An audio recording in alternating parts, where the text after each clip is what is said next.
Hello students, hope you all are fine.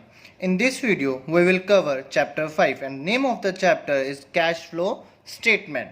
Now, the word cash flow indicates the flow of cash means inflow of cash or outflow of cash. Inflow of cash means cash comes in the organization and outflow of cash means cash goes out from the organization.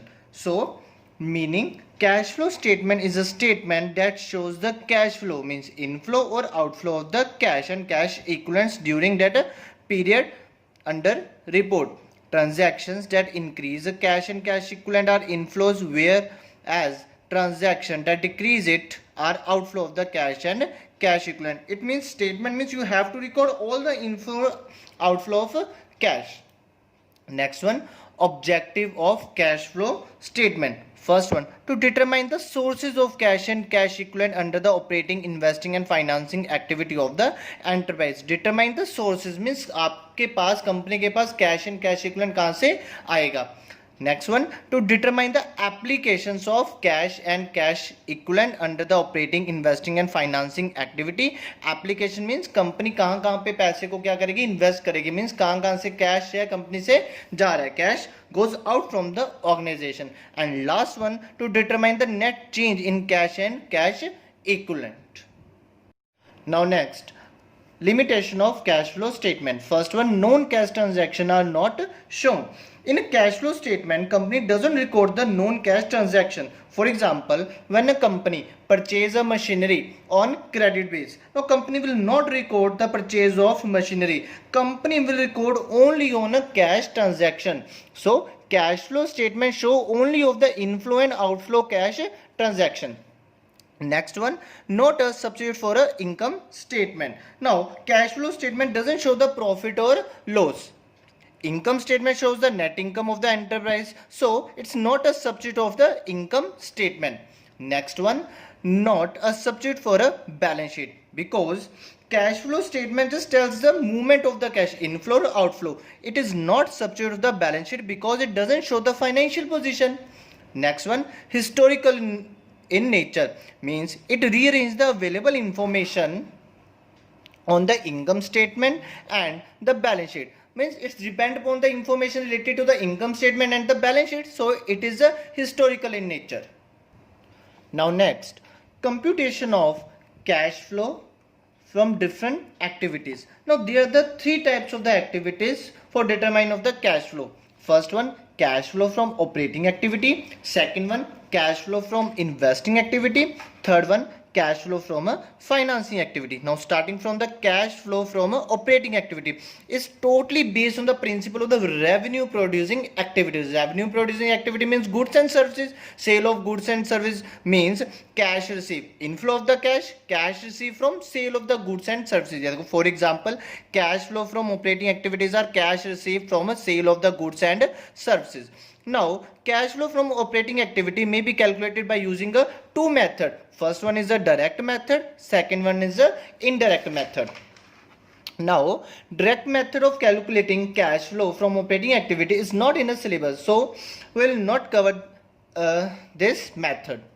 Second one, the indirect method of the calculating cash flow from operating activity. There are the three steps to calculate the cash flow from operating activity. First one, determine the net profit before tax and extraordinary items. Formula to calculate the net profit before tax and extraordinary items. Follow difference between closing balance and the opening balance of profit. Now surplus, आप उसमें क्या करोगे, add करोगे dividend final और proposed paid during the year. Second one, interim dividend, मतलब all kind of the interim, general dividend, proposed dividend, preference dividend. Second one, transfer to reserve. Next one, provision for tax made during the year. Next one, extraordinary items. Extraordinary item means loss by fire, ठीक है, loss by accident. Now less refund of income tax credited, less extraordinary items credited to the income statement like profit on sale of fixed asset. ये आपका क्या आ जाएगा, net profit before tax and extraordinary items. Now step 2, to determine the operating profit before working capital adjustment. Now start from the net profit before tax and extraordinary item which is calculated in the step first. Step first में आपने क्या calculate किया था? Net profit before tax and extraordinary item. Now step 2, starting from the end result of the step first means net profit before tax and extraordinary item जो आपने step first में calculate किया. अब आप उसमें ऐड क्या करोगे? Non operating expense. Non operating expense कौन कौन से होते हैं? Debenture, interest paid, loss on sale of fix asset, intangible asset written off, fictitious asset written off, premium on redemption of debenture. और उसमें से आप क्या करोगे? लेस करोगे non operating income. Non operating income ये आप क्या करोगे? लेस करोगे. कौन कौन सी? Dividend receive, interest received and profit on sale of fix asset, and you will get the operating profit before working capital adjustment. Now step third, calculate the operating profit before working capital adjustment starting from the operating profit जो हमने step 2 में क्या किया था? Calculate किया था. अब उसमें आप ऐड क्या करोगे? डिक्रीज इन करंट एसेट, और लेस क्या करोगे? Increase in current asset. Means current asset से क्या है? ऑपोजिट रिलेशन है. When the current asset decrease you will add, when the current asset increase you will deduct. And there's a direct relation between the current liability. Means when the current liability will increase, you will add, and when the current liability decrease, you will deduct, and you will get the cash flow before tax. And last one, cash paid आप क्या करोगे? Less करोगे, and you will get the cash flow from a operating activity. This is your operating activity formula of the operating activity. Now try to understand the operating activity with the help of an example. Now example, from the following particulars calculate the cash flow from a operating activity. And we have given first one, general reserve 31st of March 2020 and 31st of March 2019, 2 years के. 20 के कितने given है? 1,50,000, 19 के 1 lakh. Same surplus. Closing का कितना given है? 70,000. और opening means 2019 का कितना है? लॉस गिवन है -60,000. Now 10% debenture 3,10,000, 2,10,000. Trade payable means current liability 11,75,000 and 75,000.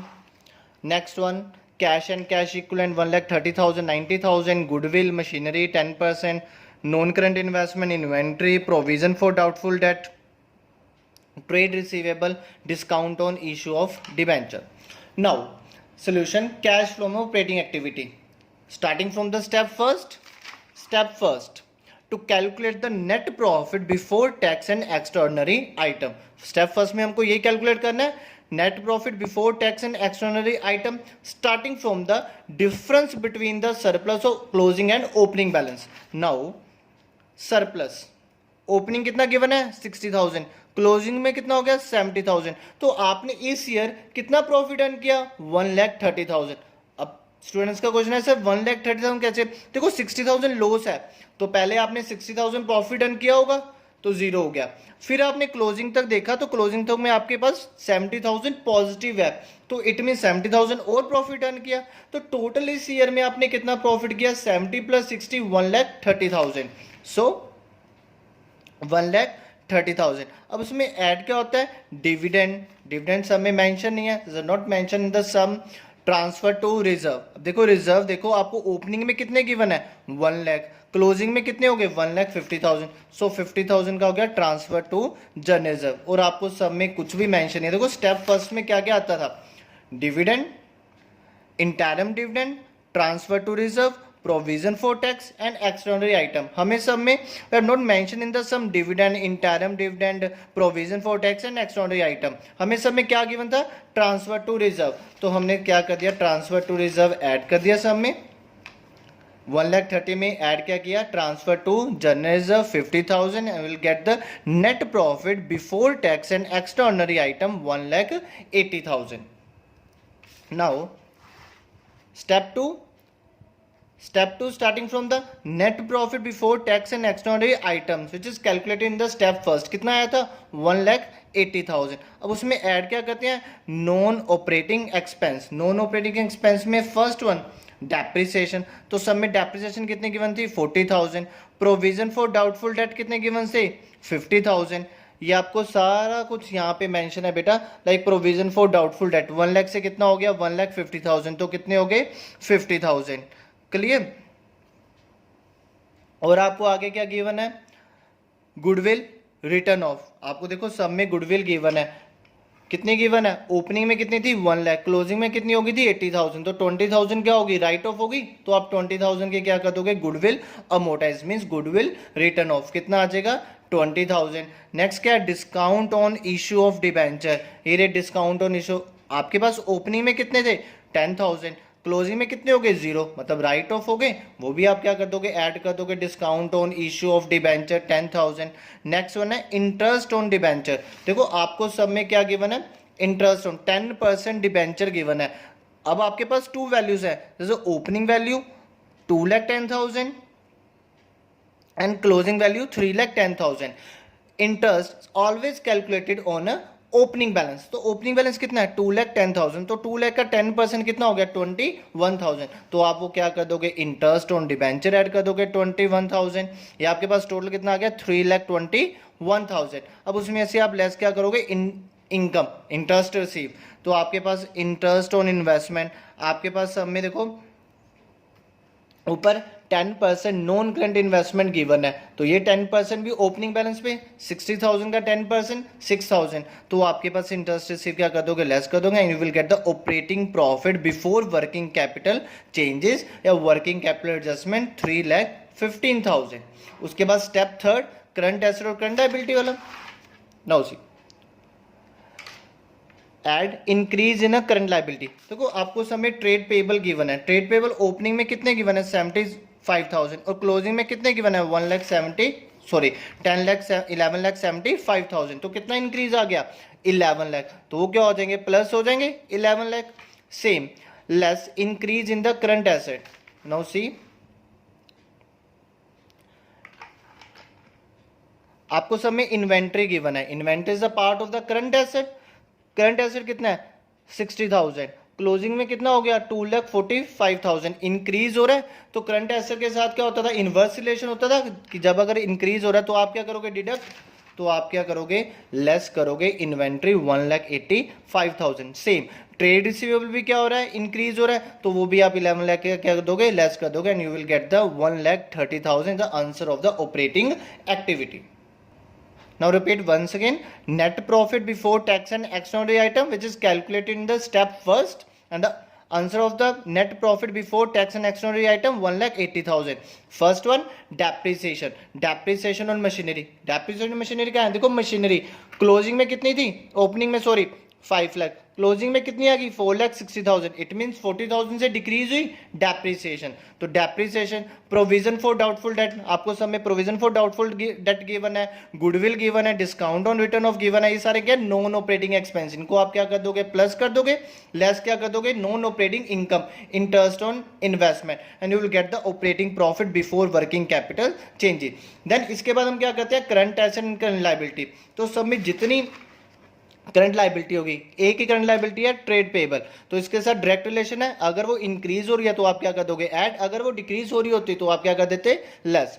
और करंट एसेट के साथ क्या होता है inverse relation, inverse relation means अगर वो क्या हो रही है बढ़ रही है तो आप क्या कर दोगे लेस, अगर वो क्या हो रही है डिक्रीज हो रही है तो आप क्या कर दोगे add, and you will get the 1,30,000 the answer of the operating activity। And one thing more, cash and cash equivalents are not the part of the current asset in the cash flow statement।